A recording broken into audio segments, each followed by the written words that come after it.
नमस्कार, पॉलिटिकल पंचायत देख रहे हैं आप। आपके साथ मैं हूं हिंगलाज दान। पश्चिम बंगाल में इस बार भाजपा हर हाल में चुनाव जीतना चाहती है, क्योंकि बिहार के चुनाव परिणामों ने भाजपा को यह संकेत दे दिया है कि अगर बिहार का किला जीता जा सकता है तो फिर बिहार के बाद में अब पश्चिम बंगाल से लेकर केरल तक उसके लिए संभावनाएं बढ़ गई हैं।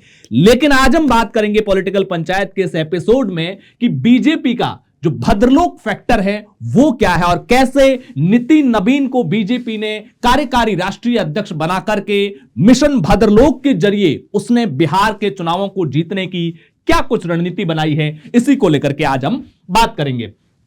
और इसके अंदर हम यह समझने की कोशिश करेंगे कि भद्रलोक फैक्टर है क्या, कायस्थ वोटर पश्चिम बंगाल की पॉलिटिक्स में कितना महत्वपूर्ण है और कैसे युवा वोटर को कायस्थ वोटर के साथ साथ निशाना साधा गया है नितिन नबीन के जरिए और मिशन भद्रलोक के जरिए। ये सारी बातें हम यहां पर समझने की कोशिश करेंगे। सबसे पहले नितिन नबीन की प्रोफाइल को समझने की कोशिश कीजिए और नितिन नबीन की प्रोफाइल को समझने के साथ एक इंटरेस्टिंग फैक्टर यह भी जानिए कि जो मंगल पांडे बिहार भाजपा के वर्तमान समय में प्रभारी, पश्चिम बंगाल भाजपा के जो प्रभारी है वो भी बिहार से हैं और बीजेपी के कार्यकारी जो राष्ट्रीय अध्यक्ष है वो भी बिहार से है। लिहाजा बिहार की इस जोड़ी नितिन नबीन और मंगल पांडे के ऊपर पश्चिम बंगाल का रण जिताने की बीजेपी की एक बड़ी जिम्मेदारी है। जो बीजेपी ने टारगेट इस बार 200 सीटें जीतने का रखा है वो नितिन नबीन की मोटा मोटी प्रोफाइल यही है कि वो पश्चिम बंगाल सरकार में पीडब्ल्यूडी मंत्री हैं, राजेंद्र प्रसाद के परिवार से ताल्लुक रखते हैं। नितिन नबीन के पिता भी पॉलिटिक्स में एक्टिव थे और नितिन नबीन के पिता के निधन के बाद में ही वो खुद पॉलिटिक्स में आए और पिछले 5-6 चुनाव लगातार जीत रहे।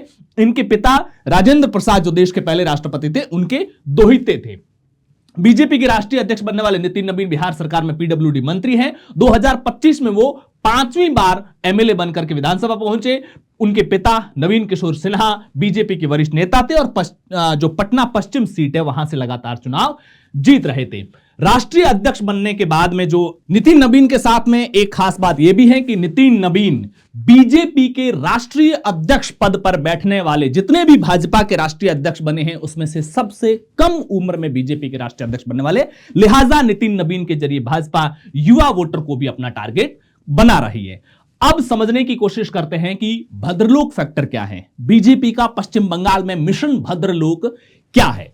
दरअसल पश्चिम बंगाल की पॉलिटिक्स में जो अपर कास्ट हैं वो तबके जो अंग्रेजी राज के दौरान, चूंकि कोलकाता के जरिए पश्चिम बंगाल के रास्ते से ही ईस्ट इंडिया कंपनी ने भारत के अंदर अपना व्यापार का विस्तार करना शुरू किया था, जो इकोनॉमिक डेवलपमेंट पश्चिम बंगाल में आया उस दौर में कौन सी वो समाज के तबके थे, कौन सी वो जातियां थी जिन्होंने तरक्की हासिल की, शिक्षा, पैसे, पूंजी, प्रतिष्ठा, ताकत, सब नजरियों से। उसमें कुछ समाज के हिस्से आते हैं जो ब्राह्मण हैं, कायस्थ है, ये सारे 2-3 जातियों को मिलाकर के जो भद्र लोक के दायरे में जो जिन जातियों को शामिल किया जाता है। बिहार के अगर पश्चिम बंगाल के अंदर कायस्थ समुदाय की बात करते हैं तो कुल आबादी जो कि 2011 की जनगणना के अनुसार 9 करोड़ 13 लाख के आसपास जो टोटल आबादी है उसमें से 27 से 50 लाख की आबादी कायस्थ आबादी है। और जो भद्रलोक के अंदर जो आते हैं वो ब्राह्मण, वैद्य और कायस्थ आते हैं। ब्राह्मण, वैद्य और कायस्थ इन तीनों को मिला लिया जाए तो 15 से 20% की आबादी होती है पश्चिम बंगाल की टोटल पॉलिटिक्स के अंदर, पश्चिम बंगाल की टोटल आबादी के अंदर। अब इस 15 से 20% के आसपास दूसरा टक्कर देने वाला जो तबका है वो एससी और मुसलमान दोनों को मिला करके है।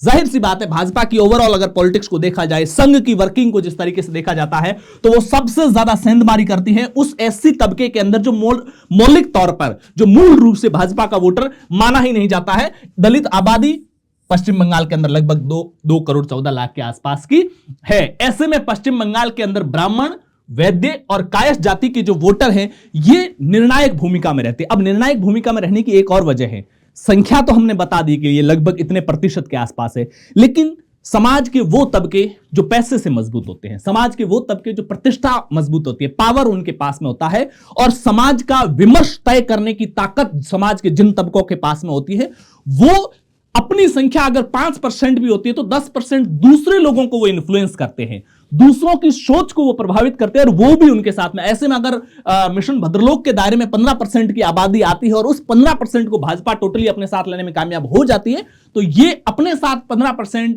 10% दूसरे लोगों को भी प्रभावित करके भाजपा की तरफ लाने में कामयाब होंगे। अब इसके बाद में आती है बीजेपी का मिशन बंगाल। 2021 के जो पिछले विधानसभा चुनाव थे उसमें भाजपा ने पूरी ताकत लगाई थी।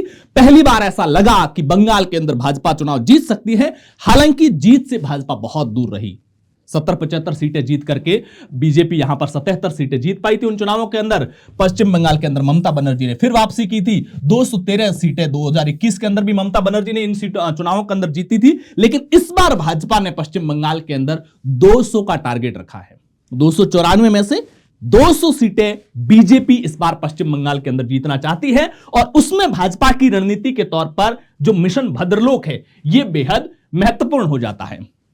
दूसरा, मिशन भद्रलोक के अलावा नितिन नबीन के जरिए बीजेपी, जैसा कि मैंने कहा कि नितिन नबीन भाजपा के अब तक के जितने भी राष्ट्रीय अध्यक्ष बने हैं उसमें सबसे युवा राष्ट्रीय अध्यक्ष है। सबसे कम उम्र में राष्ट्रीय अध्यक्ष बनने वाले नितिन नबीन है। लिहाजा पश्चिम बंगाल के अंदर जो युवा वोटर है, जो 21% के आसपास जो है युवा वोटर है, उस युवा वोटर को साधने के लिए भी बीजेपी इस बार कायस्थ समाज के साथ साथ उन युवा वोटर को भी साधने की कोशिश कर रही है।